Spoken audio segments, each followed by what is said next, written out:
থাকছে new release একটি audio অ্যালবামের খবর। কণ্ঠশিল্পী কাব্য কামরুল বাংলা লোকসঙ্গীতের অন্যতম ধারা পুঁথি গান নিয়ে সম্প্রতি বের করলেন তার প্রথম একক অ্যালবাম কাব্য কামরুলের পুঁথি। আরে বাড়ি আমার টাঙ্গাইল জেলার মধুপুর থানায়, অল্প কথা বলবো আমি নানির বর্ণনায়। রূপকথা নয় সত্য কথা নানি আমার বলে, মানুষ রূপী পশু দেখছে মুক্তিযুদ্ধের কালে। পাকিস্তানি সৈন্য তারা কর্মে জানোয়ার, হাত মেলালো তাদের সাথে দেশি রাজাকার। প্রিয় দর্শক, আমি কাব্য কামরুল। আমার পরিচয়, আমি একজন পুঁথি শিল্পী, পুঁথি পাঠক। আমার ঝাল মুড়ি খাইতে দেরি করবেন না তো কেউ, স্বাদে গুণে মজাদার কইবেন আপনার বউ, তাই লইয়া যান। সম্প্রতি আমার একটি পুঁথি অ্যালবাম বেরিয়েছে। পুঁথির অ্যালবামের নাম কাব্য কামরুলের পুঁথি, বের করেছেন লেজার ভিশন। এখানে 8টি পুঁথি রয়েছে। আপনারা জানেন পুঁথির বিভিন্ন সুর ভঙ্গি আছে। এখানেও আমরা পরীক্ষা নিরীক্ষা করেছি সুর ভঙ্গি নিয়ে, এবং বাংলাদেশের বিভিন্ন বিষয় নিয়ে আমি এখানে পুঁথি লিখেছি এবং পাঠ করেছি।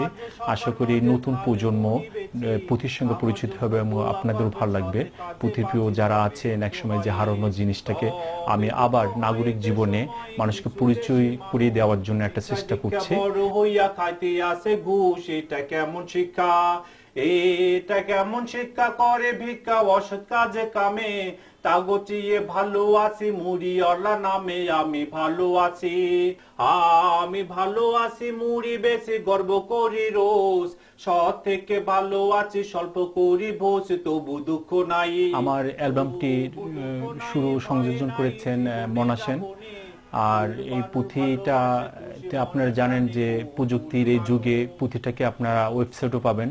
ইউটিউবে যদি কাব্য কামরুল নামে সার্চ দেন, ইউটিউবেও এটা শুনতে পারবেন, এবং পুঁথি বিষয়ক আমার আলাপচারিতাও ইউটিউবে আছে। এছাড়াও আমি বিভিন্ন জায়গায় পথে প্রান্তে বিভিন্ন মিডিয়ায় পুঁথি পাঠ করছি বিভিন্ন বিষয়ভিত্তিক। আশা করি দর্শকদের এই আমার অ্যালবামটি অনেক পছন্দ করবেন, ভালো লাগবেন। আপনাদের অনুপ্রেরণাই আমার শক্তি।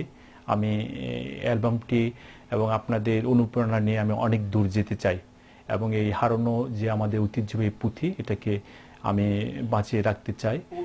আপনাদেরকে আরো নতুন নতুন পুঁথি উপহার দেব এই প্রত্যাশা করছি।